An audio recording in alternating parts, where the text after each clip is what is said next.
idėja priminti jums edukaciją kilo po to, kai praeitą savaitę parodyta ilgą paklodę.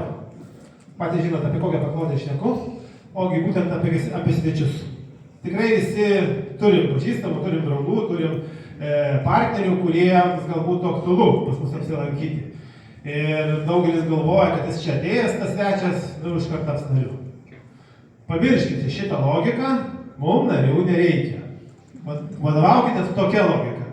O galvokite, kad tie svečiai būtent mums reikalingi užmėgsti naujus kontaktus. Tai jūs jau turite tą kontaktą.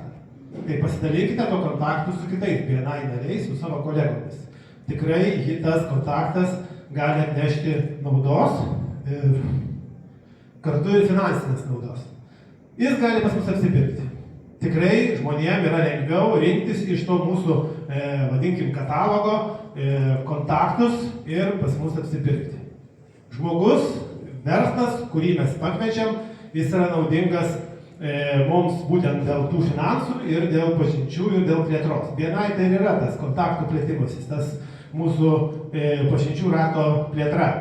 O pačiam svečiui, kas yra naudinga, dėl to, kad mums paslaugų jo būtent irgi reikia. Tikrai daug pavyzdžių. Per 8 metus turiu daug pavyzdžių, kuris klientas ateidamas čia 100 000 ir 200 000 išleido. Mes pas jį tikrai irgi daug pinigų išleidavom ir pirkdavom. Žmonės skambindavo, bent jau man kai kurie klientai sakydavo, ačiū, kad pakvietei. Ir paskui vėliau iš kolegų aš gaunu daug padėkų už tai, kad jie apsipirko ir be abejo už tą kontaktą, tą auksinį kontaktą, kur būtent jis gal buvo reikalingas mūsų klubo nariams. Taigi, mums klubo narių nereikia. Mums reikia būtent kontaktų, kurie mums uždirbtų pinigus, o mes tikriausiai tam kontaktui uždirbtumėm irgi pinigus. Tai jeigu tokią logiką galvosit, pasikviesit savo kaimyną, draugą, pažįstamą verslą ir pasakysite, ateik, užsikalisi pinigų. Nu, kaip jums kėdės vertė, 100 000. Tai jeigu ateina verslas reikalingas, jis tikrai čia gali pas mus, vadinkim, taip liaudiškai prasisukti. Tai galvokit būtent apie tai. Svečias kas yra? Verslo partneris ir draugas. Tai jie ir yra mūsų klientai, mūsų partneriai. Kas dažniausiai pas mus Lietuvoje apsiperka ir kokiu būdu? Ogi per rekomendacijas. Ką mama pasakė, ką brolis nusipirko, kur sesuo pamatė. Tai iš principo mes gyvenam vis tiek, vadinkim, tam gandų lygyje. Taigi draugas gali pas mus jūsų apsilankyti, irgi taip pat užsidirbti ir mums taip pat uždirbti.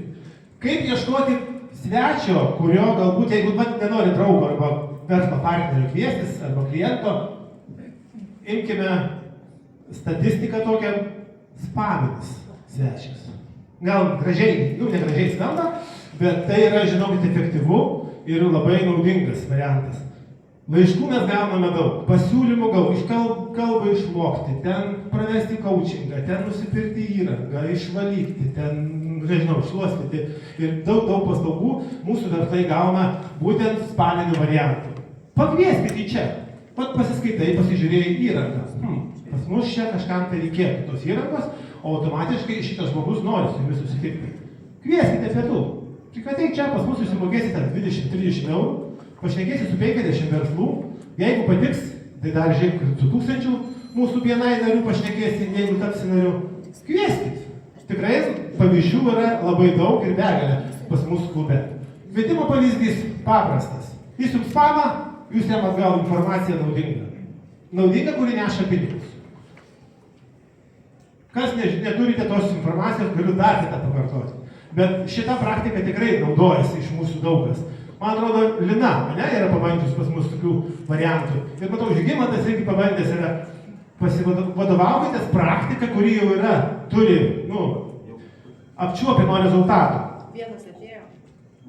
Vienas. Pas mane buvo net vienais metais 40 svečių. Tai pusė iš jų tikrai buvo spaminis. Bet aišku, tikrai tam reikia laiko.